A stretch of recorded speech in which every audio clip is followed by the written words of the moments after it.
And just a couple of words before I start. First of all, to welcome you all here today. And I think it's really good that the university give local people an opportunity to come in here and listen to lectures and find out more. I think the more that we can see of that, the better. I'm looking at the front row here. And also to congratulate the Parliamentary Outreach Service. The Parliamentary Education Service generally do a really good job, and you know, they're a fabulous resource. I think particularly in this day and age when there's quite a lot of cynicism about politics and politicians, the more that people can understand how it all works, not actually just in Parliament but also on a local level, the better. I've done something that I don't think I've ever done since I got elected in 2005, and that is I've actually written a speech.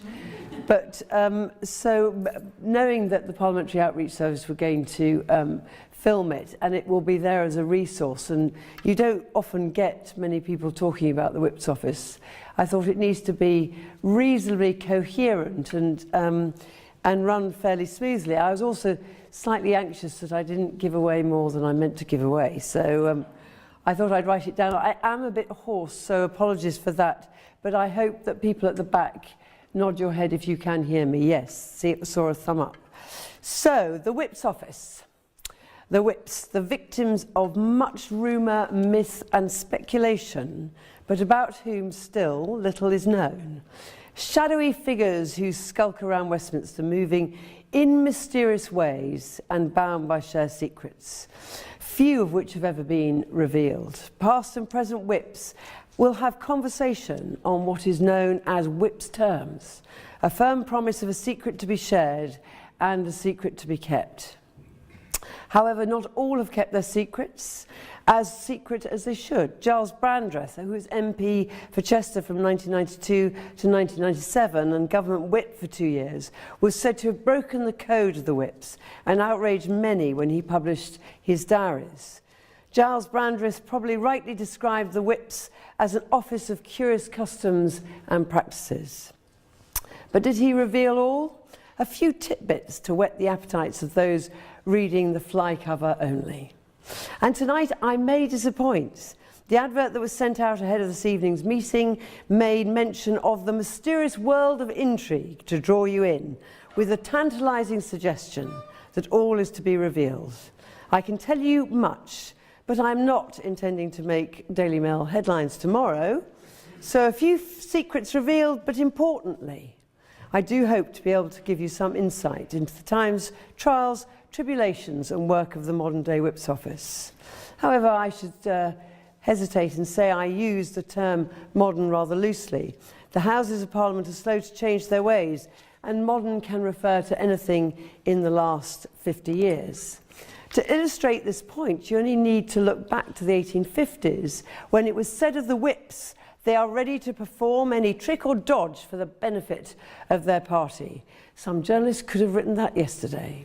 But it may have given rise to the comment from around the same time from Robert Peel, who said that the post of a whip was a place which requires a gentleman to fill it and which no gentleman would take. However, closer to the truth today, former Chief Whip Tim Renton, in his book, said, "A good whip is not just a sergeant major. He or she is also a counsellor and a nanny. The Whips listen everywhere, in the tea room, in the library, and watch who is talking to whom. And they also keep a watch on who the journalists are talking to." This forward-thinking former Chief Whip of nearly a quarter of a century ago gives away his modernity by referring to he or she. The mere thought that a woman could be a whip was an extraordinary suggestion until 1964, when Harriet Slater, a Labour MP, was the first woman appointed to the government whip's office. Actually, they probably still thought it was pretty extraordinary in 1964. The whip's office is traditionally the place for ex-union heavies or ex-military types. The whip's offices are never in any rush to change. But before moving along, a word about the terminology. The Whips are members of Parliament appointed by the party leader, the Prime Minister if that party is in government, as distinct from the Whip, which is a document circulated weekly by the whips of each party to their own members and lists the business for the following week together with when votes are expected. The importance of an item of parliamentary business used to be reflected by how many times it was underlined, hence the phrase three-line whip. In recent times, a three-line whip is always seen as an unbreakable commitment, with a two-line whip and a one-line whip being seen as of less importance. However, the days of literally underlining the forthcoming parliamentary business has gone, as we rely so much less on paper communication. But indeed only just. When I was first elected in 2005, it was still in use, disappearing with the increased use of email and text. But the phraseology has remained. I understand from the history books that at one time there could be as many as 6 lines of underlining. One wonders what the 6, 5 and 4-line whips all meant. However, MPs' lives in times gone past were complex. Being an MP was very much a part-time job, and MPs were not paid until the early 20th century. So gathering MPs to Parliament was probably a more complex affair, requiring more detailed instructions about the importance of business. I did find a reference to what is thought to be the first record of a written whip. It wasn't referred to as such, but it was a call to Parliament. On the 25th of November 1621, Sir George Calvert, who was the Member of Parliament and one of James I's Secretaries of State, wrote to Sir Julius Caesar, and yes, there really was an MP by that name representing Reigate amongst several other places. Sir George requested Caesar's attendance in Parliament on the following day and said, every day, as long as the House sits, to lay the King's necessities before Parliament. Which is much the same as we'd say today. On Monday the 9th of March there will be a 3-line whip from 3:30 till all government business is secured.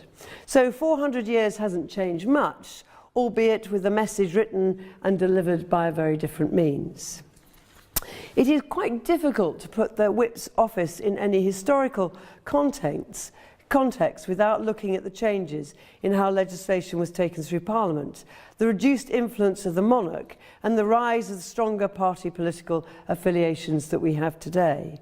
The parliamentary world in which the leaders of the last few centuries was very different from now, and so also the job of the whips. It is also the case that on looking through some of the historical accounts, there are some conflicting anecdotes. But what becomes clear is that whips and whipping appears to have merged without anyone really noticing. And in a rather shadowy way, one would expect everything to do with the whips to be. The expression whip has its origins in hunting terminology. The term whipper-in is the huntsman's assistant who keeps the hounds from straying by driving them back with a whip into the main body of the pack. It is said that every hunt has to have a whipper-in whose job it is to ensure the hounds do not stray. I don't think MPs would like to be referred to as hounds, but I think one gets the picture.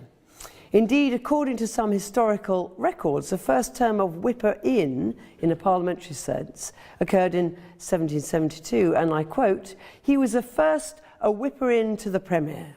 However, one can find various references to the whips before them. Whips and whipping goes back a long way. In a debate of the 8th of May 1769, Edmund Burke talked of calling his friends back and said he was whipping them in, to which there could be no better phrase. And if we go back even further to the 18th of November 1742, one of the Finch family, earls of various places like Nottingham, Winchelsea and Aylesford, remarked in a letter to Lord Milton that the Whigs for once in their lives have whipped in better than the Tories. So the practice of getting people into Parliament for votes and persuading them to vote in a certain way goes back many hundreds of years. And it's not really that surprising. Anyone who is leading a cause, parliamentary or otherwise, will always need to whip their followers to be effective as a group. The title Chief Whip cannot be dated exactly and appears to be formalised in the early 19th century. All political parties will have an effective Chief Whip, but the term usually refers to the Chief Whip of the government of the day. The Chief Whip administers the whipping system, including the supervision of the whips below them. The Chief Whip is also formally known as the Parliamentary Secretary to the Treasury, although the title is rarely used these days. The Chief Whip attends Cabinet and until quite recently was always a member of the Cabinet. The Chief Whip also used to hold the unofficial title of Patronage Secretary or Secretary for Political Jobs. But this is only used now with a mixture of irony and humour. There isn't so much patronage to be handed out. Recent changes in Parliament have reduced further the opportunities for patronage. And many decisions that were previously in the hands of the Chief Whip are now decided by Parliament as a whole, e.g. membership of the select committees.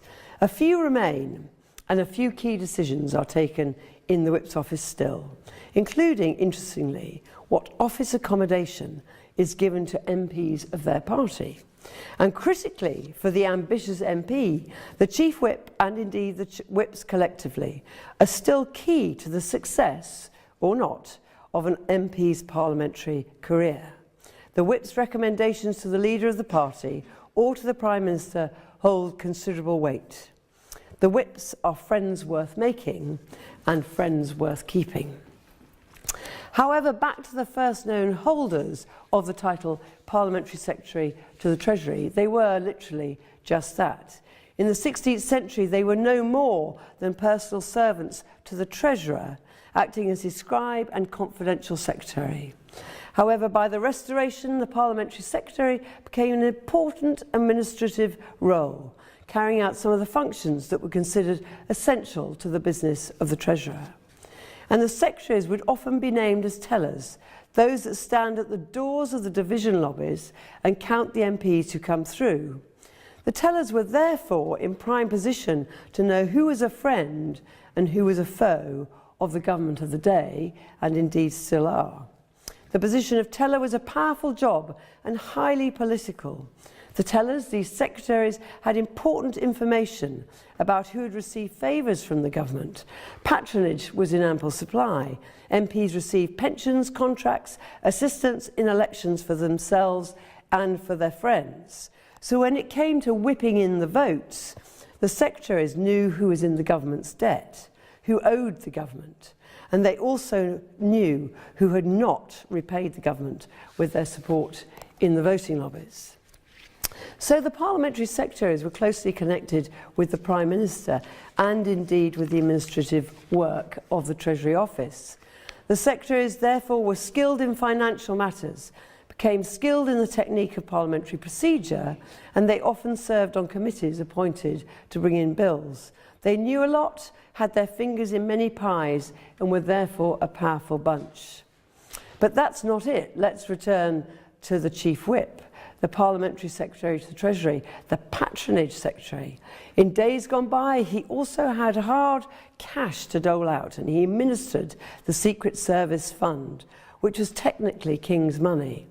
So in the 18th century, the Patronage Secretary was described, not unsurprisingly, by someone as a rather roguish office.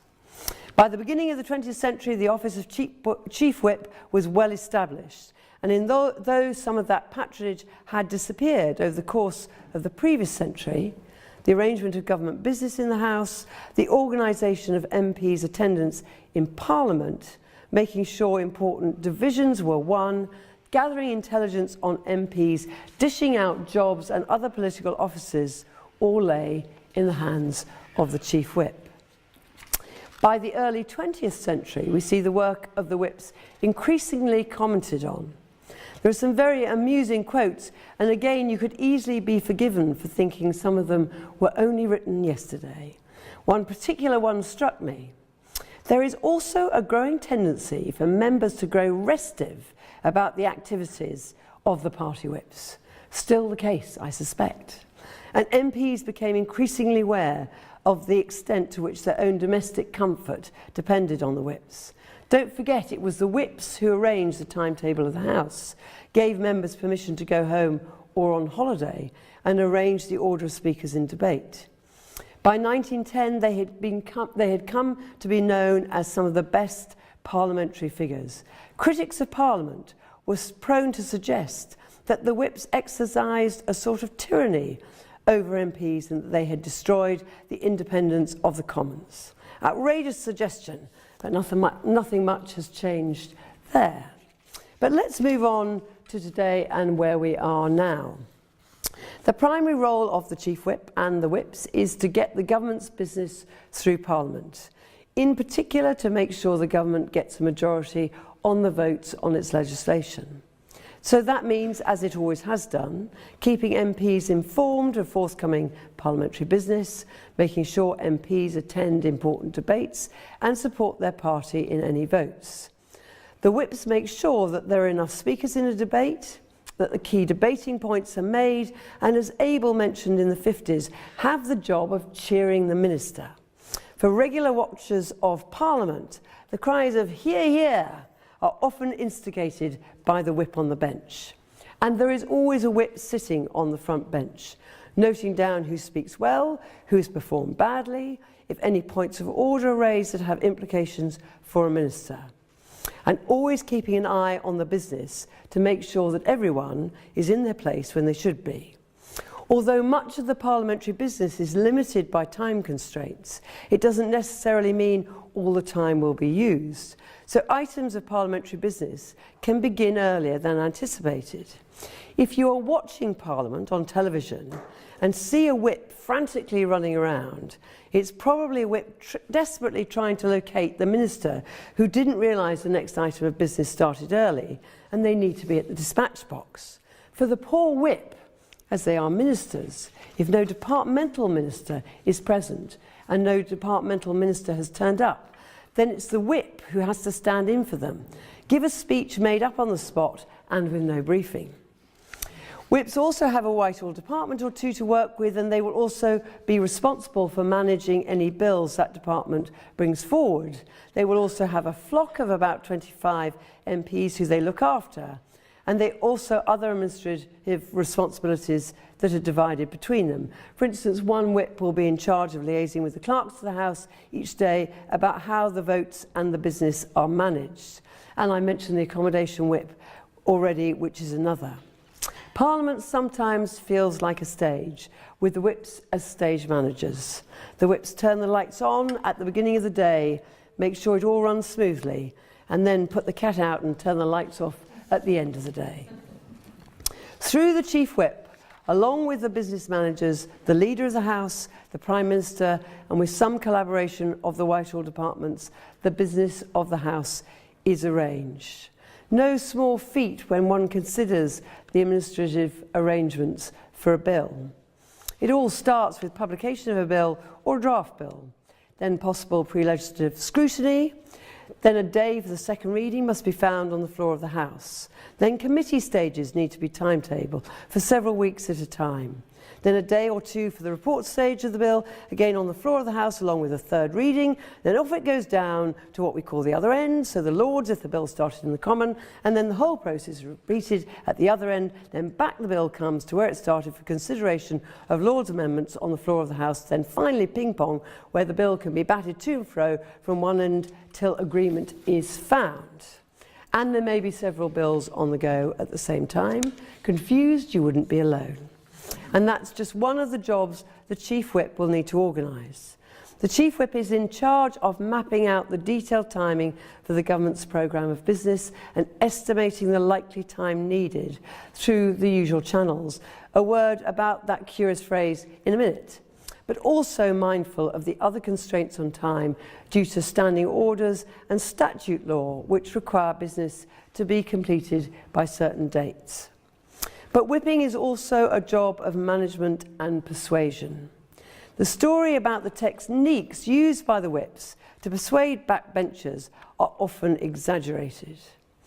But as traditionally whips never speak about their work, with regard to the truth of the stories you may heard, in the words of Francis Urquhart, I couldn't possibly comment. The vow of silence on entering the whip's office is unbreakable. However, these days there is certainly an important element of carrot as well as stick in the way whips persuade members to do the right thing and support their party.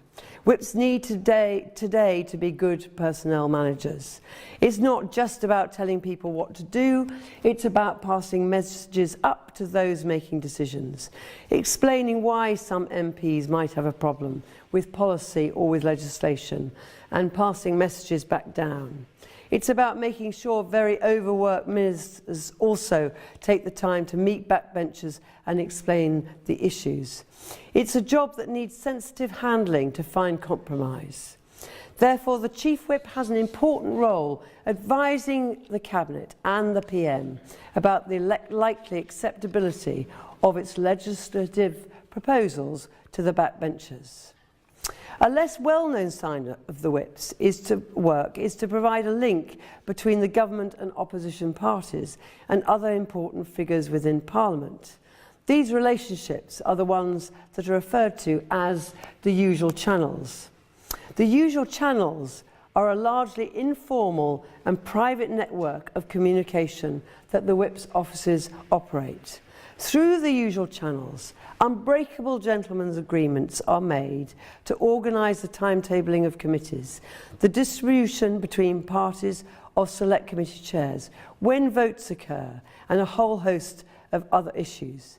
And in particular pairing to make sure that some leeway is given to MPs who cannot be there for votes due to illness, family circumstances or cross-party trips away from Westminster. The surprising thing about the Whip's office is that you work closer with the opposition parties than in almost any other role. There is also support from civil servants who work to help these usual channels run smoothly, acting as non-partisan deal brokers between the government and opposition parties. A notable feature of the post of Private Secretary to the Chief Whip is the length of service of the previous office holders. Since the creation of the post in 1919, there have only been 4 private secretaries, so it must be a fun job. How many of us are there? There is a Chief Whip, the Deputy Chief Whip, and then 3 of the government whips are officially members of Her Majesty's household. The Deputy Chief Whip is the Treasurer of the household, then there is the Comptroller of the household, and then there's the Vice-Chamberlain of the household, that's me. The whips who are members of the royal household accompany the sovereign and royal household at various diplomatic and social events. The next layer down in the government whip's office are the Lord Commissioners of the Treasury. They get to sign off certain documents and sometimes even cheques by virtue of their office. And then there is a team of junior whips. Whips, even though they are non-departmental ministers, are silent on everything. They are a policy-free zone, certainly publicly, and they don't speak or sign anything. But for those reasons, they get priority access to ministers about constituency matters. And then finally, a word about my role. I'm the whip who holds the title of Vice-Chamberlain to Her Majesty's household. I'm one of those 3 whips who are members of the royal household. The role of Vice-Chamberlain dates back to the reign of Edward III, and there are only 5 women to have ever held the post. I'm given a white staff as a wand of office by Her Majesty the Queen, and together with the 2 members of the royal household, we walk down the Queen's Passage at garden parties with our white staves, and along with the royal equerries, find suitable guests for the Lord Chamberlain to introduce to the Queen. In a tradition which has its origins in the 17th century, before the Queen's speech at the state opening of Parliament, all 3 of us travel to Buckingham Palace carrying our ceremonial white staves. However, the Vice-Chamberlain doesn't return straight away. The Vice-Chamberlain is kept prisoner, kept hostage during the state opening and has to remain at Buckingham Palace for the Queen's safe return. It was said that should a group of militant anti-monarchists manage to abseil down from the public galleries during the Queen's speech and snatch Her Majesty from under their lordship noses, the hapless Vice-Chamberlain would find himself or herself indefinitely detained in the palace. Well, there could be worse places to be detained. The Vice-Chamberlain writes to Her Majesty every day, and the letter is printed out and put in her red box every night. The purpose is to inform Her Majesty about what has happened in the House that day, although it is well known that she enjoys something reasonably light-hearted and a few snippets of tea room gossip as well.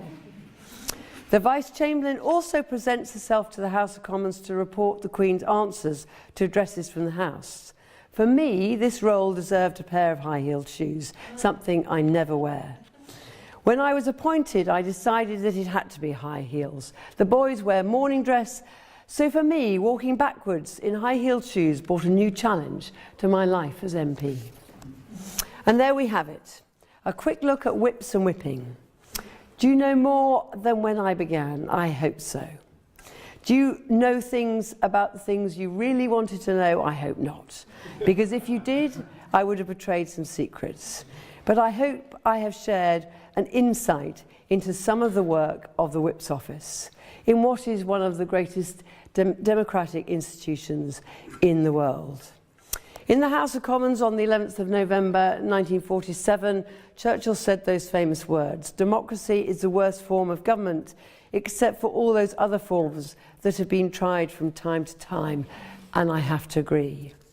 It is by no means perfect, but with the elections coming up and a short time ahead, we should remember to value what we have. Nurture it, improve it, but value it. And remember how lucky we are. Around the world, every minute of every day, someone will be putting their life at risk to fight for the right to vote. We have that right, and we should use that right whenever we are given the opportunity. If you or someone you know is thinking about not voting on May the 7th, I would ask you to ask them to give a thought for that which they discard so easily, when others would literally die for the right and the privilege to do so. Thank you very much.